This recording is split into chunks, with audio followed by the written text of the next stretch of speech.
Kingam-panahy nampitondrano lohateny hoe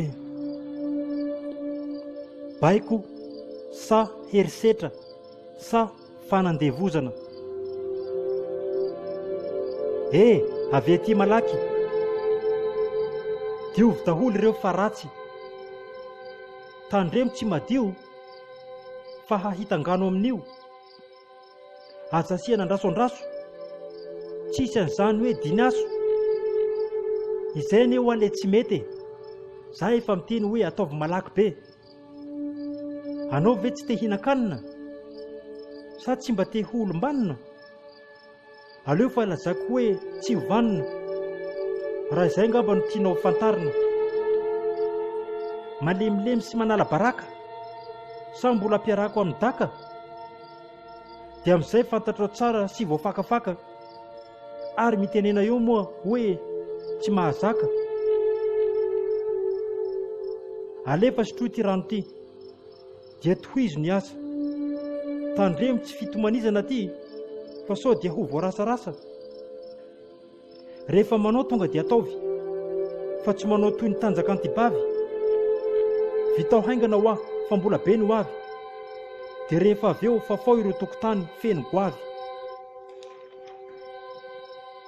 Aza hadino ny fanasan-damba, mila maina haingana fa tsy mihanahana. Tandremo anefa sao dia raty sasa,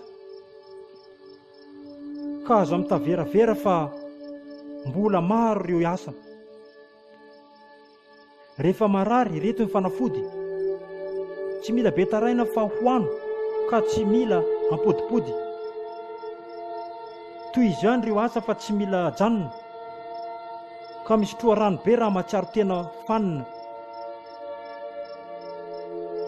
Fa ny asa ireo atohizana ihany ry tia. Vita foana na toe-batanao aza efa memahia.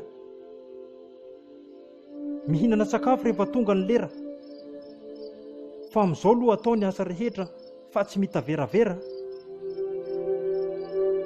Miaindray voaloarina ny vary, ary tsy ilaina mangala-pihinana amin'izany.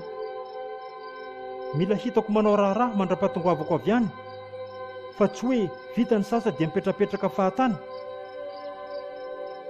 Ny asa atao misy hatrany fa tsy adino. Koseho mandrakariva ny trano ary ny ankoatr'izay alamino.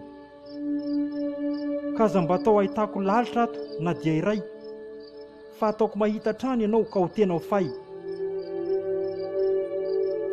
Tsy ilaina maka aina raha tsy efa hatory, fa dia ataoko mahita tokoa ka ho kapokapoko amin'ny sezabory. Tohiza trano ireo asa, fa io ny fialamboly, ary tsy mila mivavaka hitsaky ny alahady, fa ny asa tsy ho foana mihitsy akory.